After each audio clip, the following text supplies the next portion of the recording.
Hola a todos y a todas. Hoy día vamos a seguir trabajando el módulo 2 de preparación del suelo y el objetivo de esta sesión es aplicar conocimientos básicos de la preparación del suelo en lugar definitivo para el crecimiento adecuado de hortalizas y o plantas ornamentales. Bueno, nosotros hemos estado trabajando estos últimos días en el tema del suelo, ¿cierto? Sus características, eh, cómo está compuesto, qué requiere este suelo para poder cultivar, pero ahora ya nos vamos acercando también al diseño de nuestro huerto y para ello nosotros tenemos que hacernos algunas preguntas para ir tomando decisiones. Entonces, lo primero que ustedes se deberían consultar, preguntar, a lo mejor hacer un plan en familia, es qué cultivos deseamos tener en nuestro hogar. ¿Qué queremos cultivar? Esa es una primera pregunta para poder ir tomando decisiones con respecto al suelo, al huerto que vamos a tener. Entonces, para que ustedes ya empiecen a ir pensando en esto, qué cultivos les gustaría tener en su hogar. ¿Qué debemos considerar para que nuestras plantas crezcan de manera adecuada? Eso también tenemos que tenerlo en cuenta. La luminosidad, el espacio, tenemos que ver si tenemos una fuente de agua cerca, si tenemos una llave, dónde lo voy a ubicar, mi huerto más adelante. Entonces, tenemos que ir pensando ya en esos aspectos para poder seguir adelante con el tema de la preparación del suelo.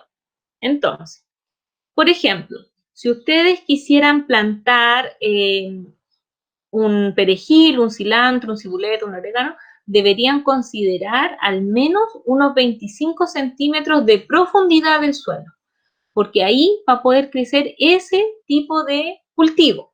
Entonces, nosotros son suelos delgados, muy delgados, de menos de 25 centímetros, y ahí nosotros podemos tener este tipo de planta. Si ahora queremos tener otro tipo de cultivo, por ejemplo, ajo, alcachofa, cebolla, claveles, si quisieran tener flores, gladiolo, haba, lechuga, melón, rosal, sandía, zanahoria, zapallo, acelga o espinaca, deberíamos considerar un suelo delgado entre 25 a 50 centímetros. O sea, todas estas plantas que les nombré pueden crecer en suelos de profundidad delgada. Entonces estamos hablando de 50 centímetros al menos que nosotros deberíamos tener de suelo en condiciones óptimas para que puedan crecer esas plantas. Ahora, si nosotros queremos otras plantas que son, por ejemplo, la ají, betarraga, brócoli, coliflor, la frutilla, el pimentón, los puerros, el repollo, el tomate, zapallo de guarda o zapallo italiano, deberíamos considerar un suelo moderadamente profundo, es decir, que tenga entre 50 y 100 centímetros de profundidad. Ya si hablamos de arbustos o árboles, ya tenemos que pensar en 100 centímetros en adelante, hasta 150 centímetros aproximadamente de buen suelo para el cultivo. Esto es importante porque a partir de ello ustedes van a poder determinar si su suelo, el que ustedes tienen, es apropiado para estos cultivos. ¿Ya? Entonces tenemos que recordar lo que hicimos en la clase anterior, que era ver qué tipo de textura tenía mi suelo, ¿ya? Y cuánta materia orgánica tenía mi suelo, en condiciones ahora, en lo que ustedes tienen, ¿ya? Entonces, ¿por qué eso es importante? Porque a partir de ello ustedes van a poder determinar si van a hacer una mejora de este suelo o no. Entonces, ¿por qué? Porque el mejor suelo para cultivar es el suelo franco. Ese es como el suelo, ya sea franco arenoso o franco arcilloso, pero el suelo franco tiene ciertas características, que ustedes también lo vieron en la pirámide de la textura del suelo. Entonces acá tenemos esta tablita que nos va diciendo más o menos los porcentajes que deberíamos tener tanto de arena, de limo y de arcilla, ¿ya? Entonces, por ejemplo, el franco, solamente el franco tiene 40% de arena, 42% de limo y un 18% de arcilla, ¿ya? Eso permite que este suelo sea aireado, es decir, que puede ingresar que pueda tener el aire y el agua y esté disponible para las plantas. No tiene que ser un suelo compacto, apretado, duro, sino que tiene que tener cierta aireación para que las raíces de nuestras plantas puedan penetrar en el suelo y puedan entonces tomar el agua, los nutrientes que están disponibles allí. También es importante que consideremos que el suelo que ustedes van a utilizar para el cultivo debe tener entre un 5 a un 8% de materia orgánica. Eso también es lo recomendado. Si ustedes tenían, por ejemplo, en su suelo, en la evaluación anterior, un 3% de materia orgánica, significa entonces que les falta un 5% para llegar al óptimo, ¿ya? Y ahí vamos a ver, en la actividad, vamos a ver cómo se hacen estos cálculos. Entonces, tenemos nuestro suelo, ustedes ya conocen su suelo, saben qué porcentaje tienen de arena, limo y arcilla, y también saben qué porcentaje de materia orgánica tienen. Entonces, aquí nosotros deberíamos preguntarnos cómo voy a mejorar entonces este suelo para poder cultivar. Acá tenemos un ejercicio modelo que nos va a permitir modelar cómo podrían calcular ustedes en su casa el porcentaje de materia orgánica que les falta. Entonces, vamos a pensar en un suelo de 50 centímetros de profundidad, como sale acá, ¿cierto? Esta sería lo plano, mi suelo, 100 centímetros de largo, 100 centímetros de ancho, y tenemos acá 50 centímetros de profundidad. Entonces yo voy a calcular el volumen que tengo de suelo, ¿ya? Entonces vamos a multiplicar 100 centímetros por 100 centímetros por 50 centímetros. Y eso me va a dar el volumen del suelo que tengo, con el que voy a trabajar. En este caso serían 500.000 centímetros cúbicos, que equivale a 500 litros. Ahí tenemos que hacer la conversión. Bueno, de estos 500 litros de suelo que tengo, lo voy a multiplicar por 0,08. Y eso me va a determinar cuántos litros de materia orgánica yo debería tener en ese suelo. Entonces acá me da 40 litros. ¿Ya? Si es que yo no tenía nada, pensando que a lo mejor este suelo no tiene nada de materia orgánica, entonces yo debería agregar en un espacio de 100 centímetros por 100 centímetros con 50 centímetros de profundidad, 40 litros de materia orgánica, que en este caso puede ser el compost que ustedes están elaborando en su casa, o bien también lo pueden comprar, pero comprar compost. Eso es lo que deberían ustedes incorporar a este suelo para que quede en óptimas condiciones para poder cultivar. Entonces, si por ejemplo yo tenía 3% de materia orgánica, significa entonces que me faltan 5%. En vez de multiplicar 500 por 0,08, tendría que multiplicar los 500 por 0,05. Y ahí me va a dar otro valor del litro y va a ser menor. Y por ello, ustedes tienen que ir determinando a partir de su suelo qué van a requerir, ¿ya? Es importante acá que nosotros vayamos enlazando lo que hemos estado conversando en las otras sesiones, ¿ya? Nosotros hemos estado hablando del desarrollo sostenible, hemos estado hablando de que hacemos estas acciones para cuidar nuestro entorno. A lo mejor ustedes todavía no tienen el compost elaborado, todavía no está listo, pero en algún momento sí lo va a estar y les va a servir para su suelo. Ahora, si no lo tiene, o a lo mejor requiere mucho compost, a lo mejor sería oportuno comprar, ¿ya? Pero siempre comprar en espacios certificados, donde esto venga bien sellado, bien elaborado, ¿ya? También, bueno, hay personas que venden que son pequeños pymes, ¿cierto? También ahí que presenten una cierta rigurosidad en la elaboración del compost, ¿ya? También sería importante eso.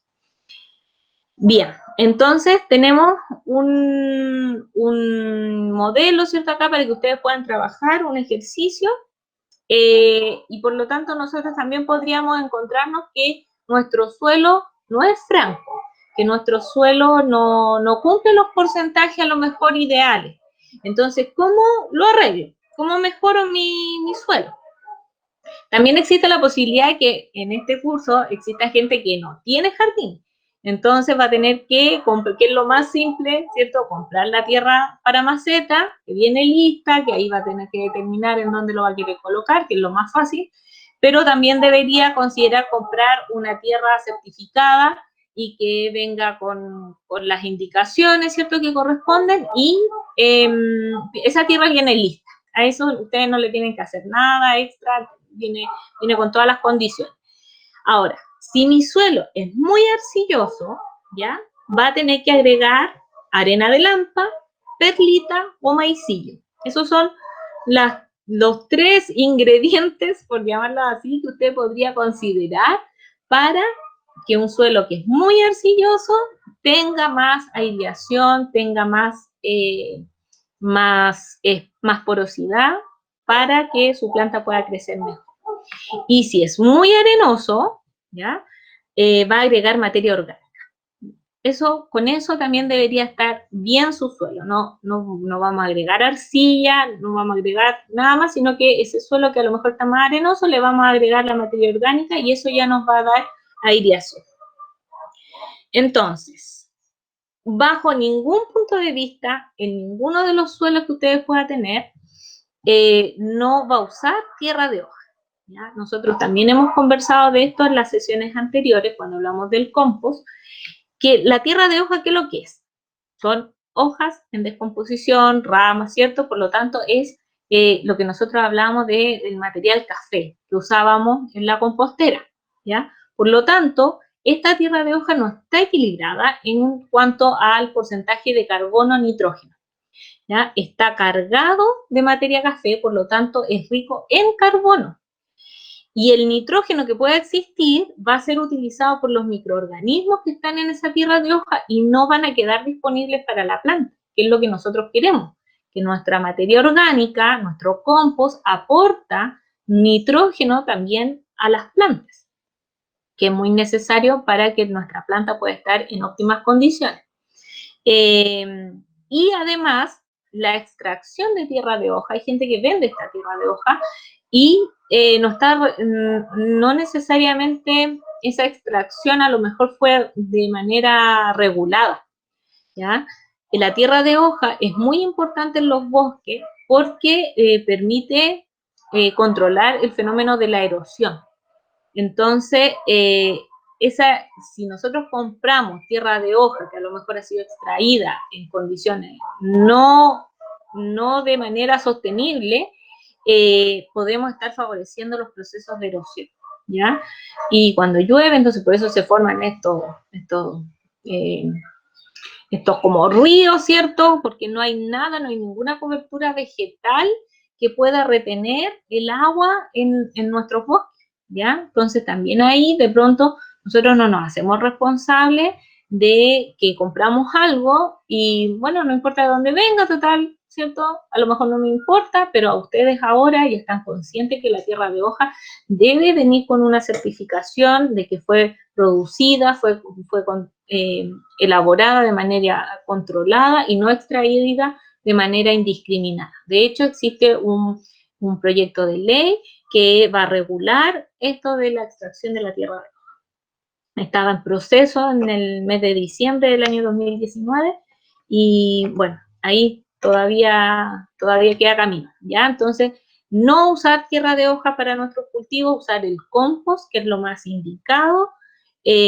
También se puede usar lo que se llama el humus, ¿ya? Pero el humus es muy poquito lo que se puede utilizar y eso es como tema para otra sesión, pero por ahora vamos a quedarnos con la idea de que nuestro suelo, a partir de la evaluación que ustedes ya hicieron, lo van a tratar de mejorar para poder albergar el cultivo que ustedes decidan tener. Y para ello van a agregar materia orgánica o van a agregar elementos para generar esta aireación del suelo, que sería la perlita, el maicillo o la arena de lampa, y con eso, ¿cierto?, deberíamos tener una óptima condición para nuestro suelo. ¿Qué también nos puede pasar? Que crezcan malezas, las llamadas malezas. Las malezas son plantas, son plantas que no tengo considerada dentro de mi cultivo. Por ejemplo, yo tengo un cultivo de frutillas y creció una planta de tomate. En este caso, en el ejemplo, la planta de tomate pasaría a ser una maleza. ¿Por qué? Porque yo no la quiero dentro de mi cultivo, yo quería tener frutillas. Entonces, no es que las plantas tengan esa clasificación de maleza, sino que son plantas que crecen dentro del cultivo en el cual yo no los tenía considerado. Y por lo tanto, ¿qué pasa con estas plantas? Ellas van a obtener nutrientes de mi suelo, van a usar la luz que yo quería que ocuparan mis plantas, van a usar la humedad, el agua, ¿cierto?, que voy a tener en el suelo, e incluso podrían inhibir el crecimiento del cultivo. Existen plantas que se llama un efecto alelopático que podría inhibir incluso que crezcan mis plantas. Entonces, yo debo controlar ese crecimiento indeseado de plantas. Y para ello vamos a vamos a revisar algunas técnicas. Bueno, ¿cómo puedo controlar las malezas? Primero puede ser extracción manual. ¿Ya? Eso es lo más clásico, es lo más recomendado, es lo que yo más también les recomiendo a ustedes que hagan, porque no van a tener una gran extensión de terreno en su casa para cultivar. Lo más probable es que sea un espacio acotado, por lo tanto la extracción manual es una muy buena estrategia. Nosotros vamos retirando todas esas plantas que no deseamos que crezcan. También podríamos utilizar el mulch, que se los voy a mostrar a qué corresponde, pero es una cobertura que yo realizo para que mientras se está generando mi cultivo no crezcan las malezas. Entonces, les voy a mostrar unos ejemplos. Y la otra práctica que yo no les recomiendo que lo hagan es el uso de químicos como los herbicidas, ¿ya? También están disponibles en el mercado, pero ahí les voy a hacer algunos alcances con respecto a esos químicos. Entonces, tenemos la extracción manual o el mulch. Estos son ejemplos de mulch. Son coberturas que se ponen alrededor del cultivo, de las plantas que yo estoy cultivando. Pueden ser mulch, hay mulch decorativos que venden, ¿ya? Que pueden ser también estas que se llaman acículas de pino, que son las hojitas del pino, que están acá abajo, ¿ya? También se pueden utilizar, paja también se utiliza, que son, finalmente lo que hago es inhibir el paso de la luz hacia esa zona del suelo. Entonces, si no hay luz, mi planta no va a crecer, no va a tener no va a poder realizar el proceso de fotosíntesis y por lo tanto no va a haber crecimiento. Necesariamente ahí no va a crecer de manera óptima. Entonces tenemos estos que están acá en la maceta, ¿cierto? Que son bastante atractivos y bonitos y de colores. O podríamos usar alguna cobertura vegetal, ramas, hojas, ¿cierto? Para evitar que crezcan otras malezas. Y acá tenemos otro que son los plásticos que nosotros podemos poner alrededor de nuestro cultivo. Acá, como ven, también otra cobertura, bueno, el plástico, tratar de evitarlo también en lo posible, pero es la técnica que se utiliza. Entonces, a lo mejor buscar algo más orgánico, que se degrade con el tiempo, pero también son opciones. Y el tema de los herbicidas, si alguien quisiera utilizarlo, ¿cierto? Debe tener presentes ciertas consideraciones. Primero, los herbicidas son químicos, ¿ya? Son específicos para cultivos. No todos los herbicidas sirven para todos los cultivos. Por ejemplo, si yo voy a cultivar tomate en mi casa y crece una maleza en torno al tomate, tengo que saber muy bien qué planta es, qué maleza es, y si ese químico es compatible con mi cultivo de tomate, ¿ya? Porque no todos sirven para todo, ¿ya? Entonces tengo que tener muy, muy claro, tengo que leer muy, muy bien la ficha técnica para conocer a qué apunta ese herbicida, qué va a tratar ese herbicida, ¿ya? También como son químicos, tienen ciertas dosis para que logren funcionar. No es llegar y agregar un químico, voy a echarle aquí unas gotitas, no. Va con dosis, con medición, ¿ya? También tienen un periodo de carencia. ¿Qué significa eso? Desde que yo aplico el químico, en este caso, el herbicida, hasta que cosecho mi planta, ese químico va a estar activo, va a estar funcionando. Por lo tanto, si yo saco antes mi planta, la cosecho antes del tiempo que corresponde, voy a estar comiendo herbicida, lo más probable, aunque lo lave, ¿ya? Entonces, no es tan así como llegar y comprar estos químicos. Y también puede ser que el herbicida que usted compre pueda tener incompatibilidad con otros químicos que a lo mejor usted ya agregó o que está agregando de manera paralela. Entonces, hay que saber muy bien el manejo de estos químicos, ¿ya? Entonces, por eso yo no recomiendo que usted en su casa haga el uso de esto. Pero sí es importante que usted tenga conocimiento. Existe un manual fitosanitario que se llama AFIPA, en donde están todos los químicos legales en Chile, con todas sus fichas técnicas. Y acá, como ustedes pueden ver, yo les puse un ejemplo que para el cultivo del trigo, de invierno y primavera, la avena y la cebada, es un químico X. También sirve para el maíz. O sea, si yo quiero ese químico para tratar malezas que están acá en el ejemplo, ¿cierto? Con tomate no me sirve, porque ese químico, ese herbicida, es específico para esos cultivos y esas malezas, ¿ya? También vienen dosis. Si ustedes se fijan ahí, viene la dosis recomendada para tratar las malezas con el cultivo del trigo o con el cultivo del maíz, y son diferentes, no son iguales. Por lo tanto, no es llegar y aplicar la misma dosis a todas las plantas o a todos los cultivos. También tienen formas de aplicar. Si ustedes se fijan, en el trigo se aplica desde 5 hojas del cultivo hasta el fin de macolla. Se utilizan los dosis mínimas, viene toda la recomendación, mientras que en el maíz se aplica en el cultivo entre 10 y 15 centímetros o entre la segunda y la quinta hoja. O sea, es distinta la aplicación también, ¿ya? No es llegar y utilizar estos químicos.